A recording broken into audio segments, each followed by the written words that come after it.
শাড়িটা তো আমার কুচি হচ্ছে না, কি করে যে পরবো। আজকে ফার্স্ট টাইম এতটা করছে আমাকে। দেখো তো মাত্র কয়টা কুচি হচ্ছে, কত বড় বড় দিয়ে দিতে হয়েছে। ও মা, কোথায় যাবা? ভিডিও বানাতে। তুই যাবি না? যাবো তো, আমি তো রেডিও হয়ে গেছি। বাপরে, সেটা যে পিছলা। হ্যালো ফ্রেন্ডস, তো আজকে আর আমি ভিডিও বানাতে যাচ্ছি না, ক্যান্সেল হয়ে গেল। কারণ এখন বাজে হচ্ছে 5টা। যাবো কখন, বানাবো কখন, আবার সন্ধ্যা হয়ে আসবে, আবার বাড়ি আসতে হবে।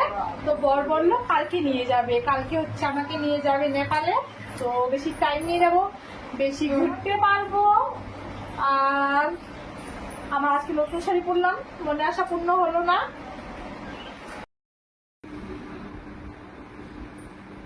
তো ফ্রেন্ডস, আমরা যাচ্ছি আজকে পাইনিকি ওভার ব্রিজে ভিডিও করতে, ফটোশুট।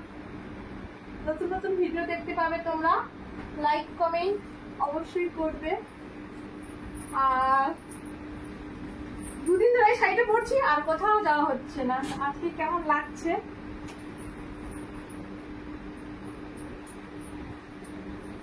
তো, আমাকে কেমন লাগছে কমেন্টে জানাবে।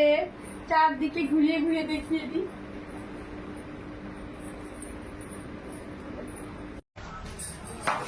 আমার শাড়ি নেওয়া হয়ে গেল, এখন আমি খুশি। এই যে দুটো শাড়ি নিলাম, বাড়ি যাচ্ছি।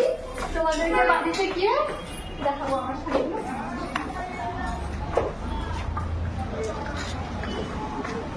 মেয়েরাও যাবে তো বল জানা বেড়া জল তোর মার লাগা জানা হয়